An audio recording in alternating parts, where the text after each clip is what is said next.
That was more cheesy when I did it live than when I prepared it.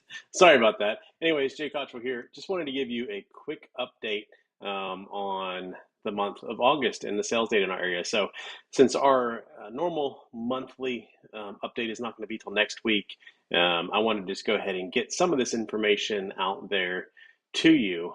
And again, I'm Jay Cottrell, real estate agent with eXp Realty here in the Tri-Cities, and this is going to be the monthly update for the month of August. So to give you just the kind of the quick synopsis, we're seeing a lot of things just kind of stay the same. Persistent low inventory. The number of new homes entering the market for sale is continuing to drop, which is making the number of sold homes drop, while inventory is kind of just staying a little bit level right now. So all of that is, and by that I mean the number of homes for sale is staying at about the same number. So all of that is continuing to push home prices higher in our area. Now, to give you kind of an idea of what that looks like specifically, we're going to start out with data for our region as a whole. And what you can see as this is looking at the month of August as compared to August 2021. And it's also got the July date in there, but I just want to focus on what it looks like compared to August of last year. You can see that the number of new listings entering the market in August is down 14% from the previous year, while the number of active listings or homes for sale is about the same. And the number of sold listings is down 18%.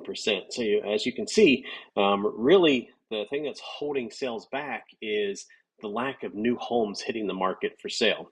What that has done is with sales declining, but active inventory staying about the same, that's pushed our inventory rate down at about 1.62 months, which is actually about a little bit higher than last year, but about the same.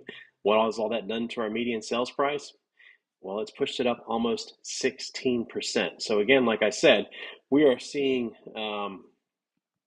pretty much as a whole in our area, the number of new listings entering the market for sale is declining, which is pushing the number of sold listings down, while maintaining a fairly consistent number of homes for sale in the market at any given time, which all that together is pushing up home sales price. Now, to give you a little bit more specifics, we can go ahead and look at the Johnson City statistics. And you can see that it's even more dramatic in the city than it is in the region as a whole. And this is true for the three Tri-Cities. So with Johnson City, the number of new listings down is actually down 30% from the previous year. So that's a huge drop from last year. And we thought inventory was tight last year, but it's looking to get even tighter here toward as we end out 2022. The number of homes for sale or active listings is down 12%, which has pushed the number of sold listings down 16% from this time last year. And as you can see, all of that together has pushed the inventory of 0.9 months, just under a month, which is down almost 11% from 2021. So again, the inventory number that I use is really a rate. So that number takes the number of sold listings on average per month and looks at the number of current homes there are for sale, divide that by and you get a rate at 0.9 months. Now, 6 months is what we consider a balanced market, where pretty much nobody has an advantage, so there's enough homes for sale for the amount of buyers we're looking. If that inventory rate gets higher than 6 months, that's when we enter a buyer's market territory. So that means there's more homes for sale than what a buyer would be looking than there are buyers looking to buy. However, right now we are just under a month. We've been hovering between a month and a half as a region, which is deep sellers territory still. So again, where our market seems to be kind of plateauing is in a deep sellers market, which means there are still more homes for sale, or there are still not enough homes for sale for the amount of buyers that are out looking.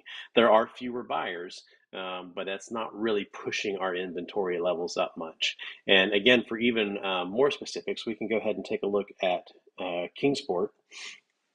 Kingsport is very similar to Johnson City in that the number of new listings are down, the number of homes sold are down, the number of listings for sale are down, the inventory rate is down, and the median sales price is up. So you can see, and it's very similar. Number of new listings is down 25%, active listings down 18%, sold listings down 28%, a 15% drop in the inventory rate, and the median sales price of 250,000 is up 28% from the previous year. Now, the only city in the Tri-Cities to not look like this is Bristol. So you can see Bristol actually has a slight uptick in the amount of new listings entering the market at 6%, a 12% increase in the number of homes available to purchase, but there's still a decline, almost 23% in the number of sold listings, and that's pushed the inventory rate in Bristol up to 1.2 months, which is 16.5% higher than this time last year. And the median sales price is also up 15.7% compared to 2021. But look at that jump just from the previous month. It's jumped 24% from July to August. Now, that could be a couple big sales. That's the way statistics work, but that's a pretty big jump month to month. So again, what we're looking at in our area is really, we've been seeing it for the last several months, which that is fewer and fewer people are putting their homes up for sale, which is resulting in a lower number of homes that are getting sold, all while our inventory is remaining flat between about 1,100 and 1,200 homes on the market for sale, which is continuing to put upward pressure on our home prices. So it's going to be interesting to see kind of where we end up the year and where a lot of the experts are predicting 2023 to go. Now, they're already starting to predict what 2023 is going to look like, but I'd really be interested in the last few months of this year and seeing where that takes us, where mortgage rates take us, because that seems to be a big driver on the market as well. But honestly, it's still persistent low inventory. So even with high mortgage rates, just over the past weeks, I've been working with buyers, and we have hit multiple offers on every home that we have tried to purchase. 5 or 6 offers on each home, and finally got them under contract on one yesterday. But it was a rough road for a few weeks, which is different than the previous 2 weeks where I was able to get buyers under contract with no competition. So the market is just kind of doing the heavy swings one way or the other right now. So much so that, just like I said, went 2 weeks without competing against other buyers on offers to 2 weeks of competing against 5 or 6 buyers on every offer that we made. So we're going to see, not we're going to, but it's going to be interesting to see what the end of the year looks like as a result of that, because I think we're going to see those micro swings up and down as the market continues to do what it does. But with persistent low inventory, the higher mortgage rates are not having as a big of effect on home prices as I think a lot of people would like to see, except for those that do currently own a house, because you do like to see that value continue to go up.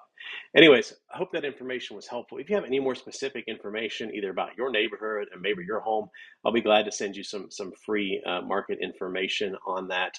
And as always, if you know anybody looking to buy or sell in this current market, especially in this market, they need to be working with a professional real estate agent. And I would love the opportunity to meet with them and see if I would be a good fit. It's Wednesday. Let's push through the end of the week and not the week with a great week. And I will see everybody next time. Have a great week.